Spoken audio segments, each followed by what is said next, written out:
ल सुन्नुहोस् है, यसमा हार्ड डिस्क दुईवटा छ। हामीले एउटा हार्ड डिस्कलाई निकाल्दैछ।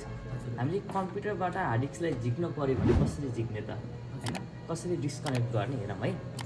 पहिला त सुरुमा कम्प्युटरलाई बन्द गर्नुपर्ने हुन्छ। हाम्रो कम्प्युटर अफ छ, बन्द छ होइन, होइन भने करेन्ट हाल्ने सम्भावना हुन्छ र कम्प्युटर चालु भएको बेला कुनै पनि सामानहरू ननिकाल्नु है।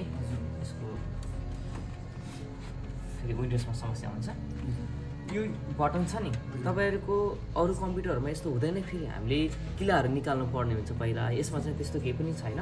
यो बटनलाई यसरी माथितिर खिच्नु होला,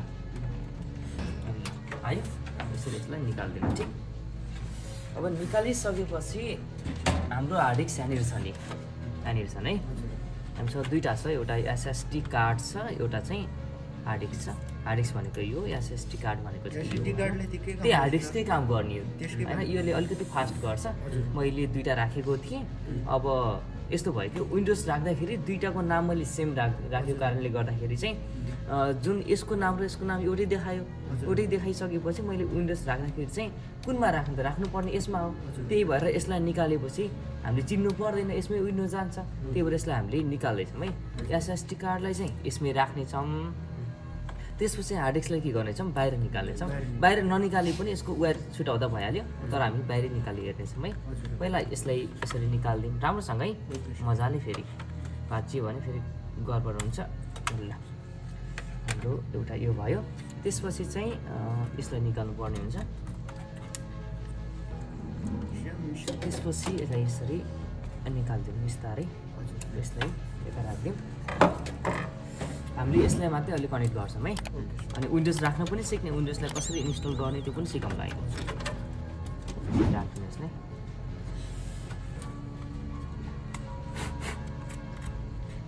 हेर्नुहोस् है, एउटा हाम्रो सानो छ, यसलाई साटा केबल भन्छ। साटा केबललाई यसरी कनेक्ट गर्नु होला। कनेक्ट गर्दाखेरि चाहिँ हाम्रो एकतिर कट हुन्छ कि हल्का, यो कटेको हुन्छ। अनि यसको पनि हल्का माथि आएको हुन्छ। यसलाई यो कटमा मिलाउनु पर्ने हुन्छ। भनेपछि हाम्रो यो कट, यो जुन माथि आएको छ नि, यहाँनिर पनि कट छ। यो कट र यो कट मिल्नु पऱ्यो कि, यसरी हामीले मिलाउनु पर्छ है। मिल्यो नि।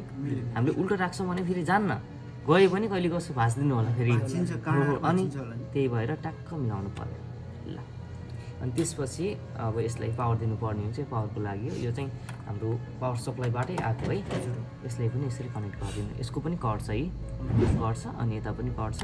यो कट र यो कटलाई यसरी मिलाउनु पर्ने हुन्छ।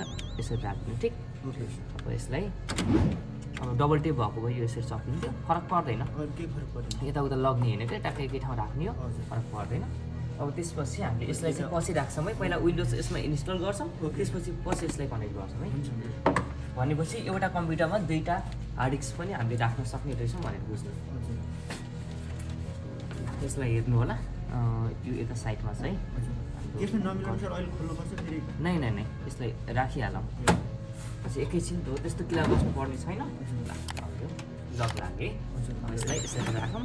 राखिसकेपछि अब विन्डोज कसरी राख्ने एकछिनमा सिकाउँला है।